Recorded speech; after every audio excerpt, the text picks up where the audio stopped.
welcome to another episode of Ghost Ships, Gales, and Forgotten Tales. I'm Wes Oleszewski.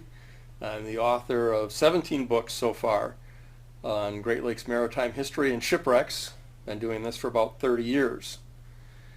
And one of the things that I want to teach people on this video, or in this series, are ways that you can tell a real piece of a shipwreck from a piece of an old dock. This is a spike. Spikes. If it ain't got a whole lot of spikes, it's not a wreck. If it's got so many spikes that it looks like one of those beds of nails, you got a wreck.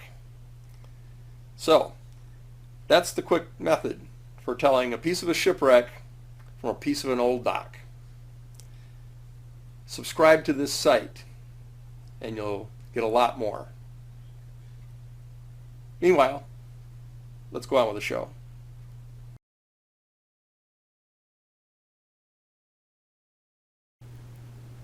Iron spikes have been used since boards met water to make boats.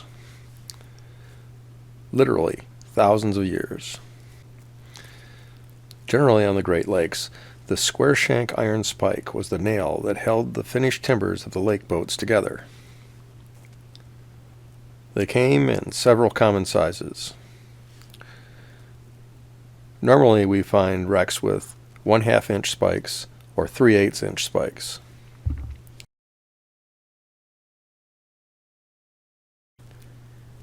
And on any shipwreck, there are usually a lot of spikes. For illustration, let's use Google Earth. We're zooming in on the wreck of the Joseph S. Fay, right at the foot of the 40 Mile Point Lighthouse.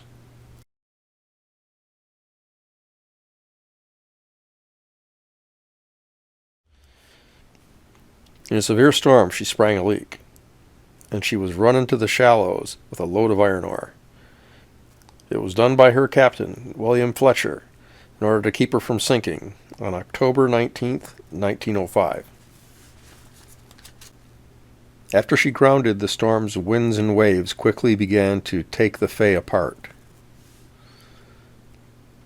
Almost immediately, the surf swept the boat's pilot house off the deck. Most of the crew went with it. Using the wooden pilot house as a makeshift raft, they floated to the shore. Only David Size, the first mate, didn't make it.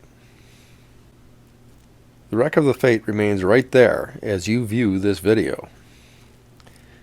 She's easy to see and easy to visit. Let's turn this image around so I can show you what you're looking at. There.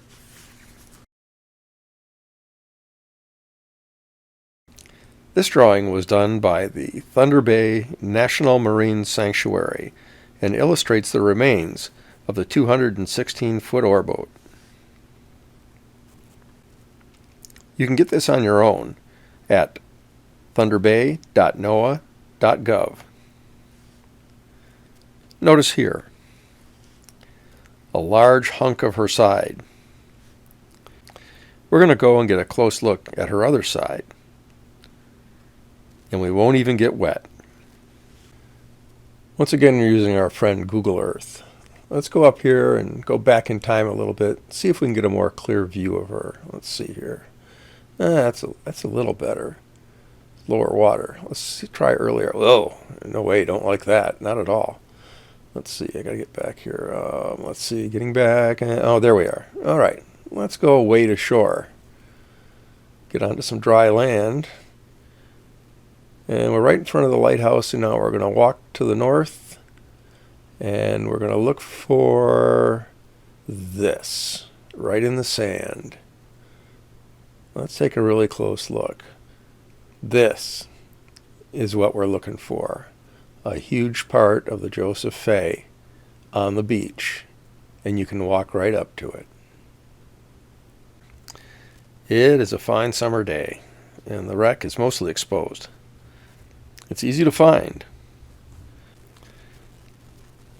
First, you go to the 40 Mile Point Lighthouse, and then you walk down to the beach, stroll left.